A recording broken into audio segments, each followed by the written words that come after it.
ఇక అయ్యప్ప భక్తుల కష్టాలు పట్టవా అని చెప్పేసి బండి సంజయ్ మాట్లాడింది నిన్న.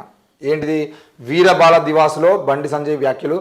తీవ్రవాదులను తయారు చేస్తూ మత మార్పిళ్లకు పాల్పడుతున్న తబ్లీగీ జమాకతే సంస్థకు నిధులిస్తున్న ప్రభుత్వం 41 రోజుల కఠోర దీక్ష చేసే అయ్యప్ప స్వాముల సౌకర్యాల కల్పనకు నిధులు ఎందుకు కేటాయించడం లేదని బీజేపీ జాతీయ ప్రధాన కార్యదర్శి ఎంపీ బండి సంజయ్ కుమార్ ప్రశ్నించారు.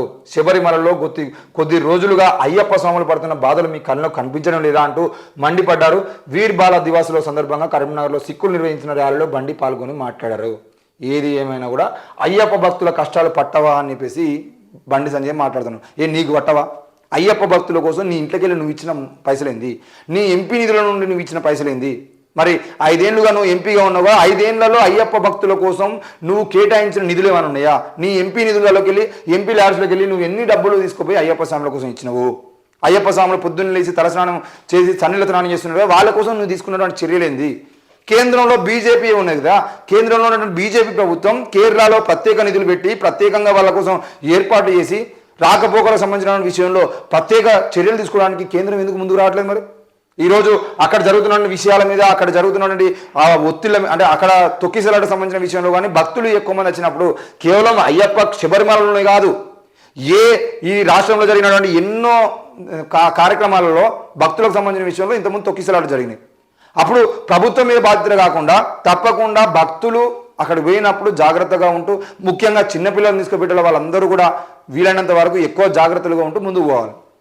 మరి ఈరోజు కేంద్రంలో ఉన్నటువంటి ప్రభుత్వం బీజేపీ అయినప్పుడు బీజేపీ శబరిమలకి లక్షల మంది వస్తున్నారు కాబట్టి లక్షల మంది వచ్చేటువంటి కార్యక్రమానికి మనం ఎక్కువ నిధులు మంజూరు చేసి అవసరమైతే ఆ నిధులతోని అక్కడ కట్టుదిట్టమైన చర్యలు తీసుకొని దాన్ని సక్సెస్ చేద్దామని చెప్పేసి రాష్ట్రంతో మాట్లాడుకొని వీలైతే రాష్ట్ర ప్రభుత్వంతో కలిసి అక్కడ కట్టుదిట్టమైన చర్యలు తీసుకోవాలి. అట్లా కాకుండా నువ్వు ఈరోజు కాంగ్రెస్ ప్రభుత్వాన్ని, ఇక్కడ ఉన్న కాంగ్రెస్ ప్రభుత్వాన్ని విమర్శిస్తున్నావు.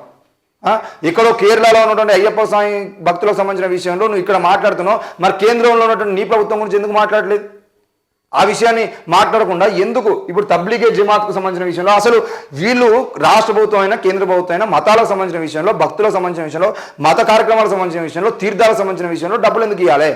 రాష్ట్ర ప్రభుత్వం అనేది కేవలం విద్య కోసం, వైద్యం కోసం, ప్రజల కోసం సంబంధించిన విషయంలో, ప్రజా రక్షణ కోసం సంబంధించిన విషయంలో డబ్బులు ఖర్చు చేయాలి. కానీ ఇట్లా తీర్థయాత్రల కోసము, సమ్మక్క సారక్క కోసం వేల కోట్ల రూపాయలు, లేదంటే అయ్యప్ప స్వాముల కోసం కోట్లము, ఆ తబ్లీగీ జమాతే సంస్థల కోసం డబ్బుల్ని కేటాయించడము, లేదంటే క్రిస్టియన్ కార్యక్రమాల కోసం డబ్బులు కేటాయించడము, క్రిస్మస్ సెలబ్రేషన్స్ అని చెప్పేసి, లేదంటే అలాయ్ బాలయ్ కార్యక్రమాలతో డబ్బులు ఖర్చు చేయడం, వీటి కోసం కాదుగా ప్రభుత్వం ఉన్నది.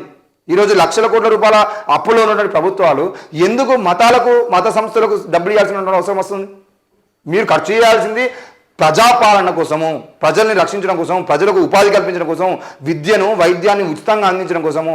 ఈ లక్షల కోట్ల రూపాయలు ఏవైతే ఉన్నాయో వాటిని కనుక ప్రజల కోసం ఖర్చు చేస్తే ప్రజల జీవితాలు బాగుపడతాయి.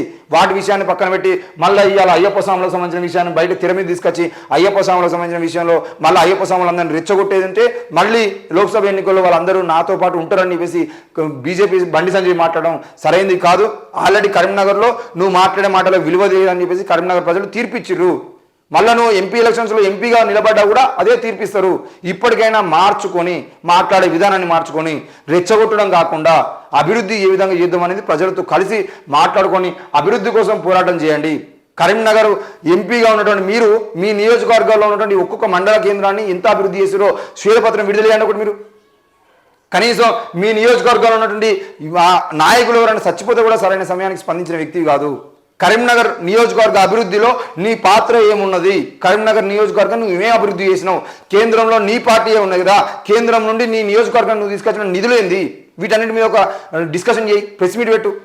దానికి చేత కాదు ఏమనంటే కేసీఆర్ని విమర్శించిన 2 రోజుల పాటు ఇప్పుడు రేవంత్ రెడ్డిని విమర్శిస్తాను.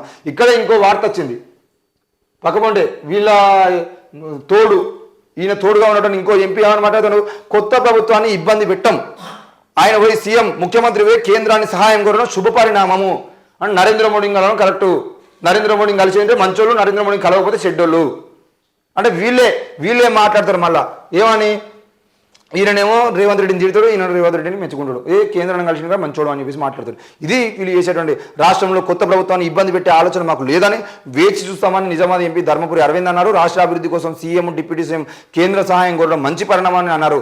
మంచి పరిణామం కాదు, నీకు దమ్ము ఉండేది ఉంటే మీరిద్దరు ఎంపీలు పోయి చక్కగా నరేంద్ర మోడీ దగ్గర కూర్చొని అయ్యా మా రాష్ట్రం నియోజకవర్గాల్లో అభివృద్ధి లేదు కాబట్టి ఈ రోజుల పాటు బీఆర్ఎస్ చేసినటువంటి పాలన మొత్తం అవినీతి పాలన అని చెప్పేసి మీరు మాట్లాడుతున్న మాటలు నరేంద్ర మోడీ చెప్పి వాళ్ళ మీద చర్యలు తీసుకోమని చెప్పండి. లిక్కర్ స్కామ్లో మీ ఫ్రెండ్ ఉన్నటువంటి కవిత గారిని అరెస్ట్ చేయమని చెప్పండి. లేదంటే మొత్తం కాళేశ్వరం ప్రాజెక్టులో 1,00,000 కోట్ల అవినీతి అని మాట్లాడుతున్నాను. మీరు ఆ 1,00,000 కోట్ల అవినీతి మీద తప్పకుండా సిబిఐ ఎంక్వైరీ చేసి వాళ్ళందరినీ అరెస్ట్ చేయమని చెప్పండి. ఈరోజు ఎల్ఎన్టీ సంస్థ మీద చర్యలు తీసుకోమని చెప్పండి. ఈ విషయాలు మాట్లాడకుండా 24 గంటలు కేవలం మీరు తెలంగాణలో మీ పబ్బం గడుపుకోవడం కోసం మాత్రమే రాజకీయం చేయడం అనేది సరైనది కాదు. ఇట్లాంటి రాజకీయాలు మానుకుంటే బాగుంటుంది అనే విషయాన్ని మనం తెలియజేస్తా ఉన్నాం. ఇకపోతే ఈరోజు ట్రాఫిక్ ఛానళ్లకు సంబంధించిన విషయంలో బంపర్ ఆఫర్ ఇచ్చారు కాబట్టి ప్రజలందరూ దయచేసి ఆ బంపర్ ఆఫర్ను ఉపయోగించుకొని మీ పెండింగ్ చలానాల మొత్తాన్ని కట్టేటువంటి ప్రయత్నం చేయండి. ఎందుకనంటే జనవరి 10 వరకు మాత్రమే అవకాశం ఉంది. మీరు పెండింగ్ చలానాలు పెండింగ్లో ఉంచడం ద్వారా రాష్ట్ర ఆదాయానికి గండిపడతా ఉంది. కాబట్టి ఇట్లాంటి అవకాశాలు వచ్చినప్పుడు ఆ పెండింగ్ చలానాలు క్లియర్ చేసుకుంటే, ఎందుకనంటే పెండింగ్ చలానాలు కనుక జనవరి 10 లోపు క్లియర్ చేసుకోకపోతే ఆ తర్వాత మీ బైకులు ఎక్కడైనా దొరికేది ఉంటే తప్పకుండా వాటిని సీజ్ చేసేటువంటి అవకాశాలు కూడా కనబడతా ఉన్నాయి. మరి అవకాశం ఇచ్చినప్పుడే దాన్ని వాడుకునే ప్రయత్నం చేయాలని చెప్పేసి కోరుతా ఉన్నాను.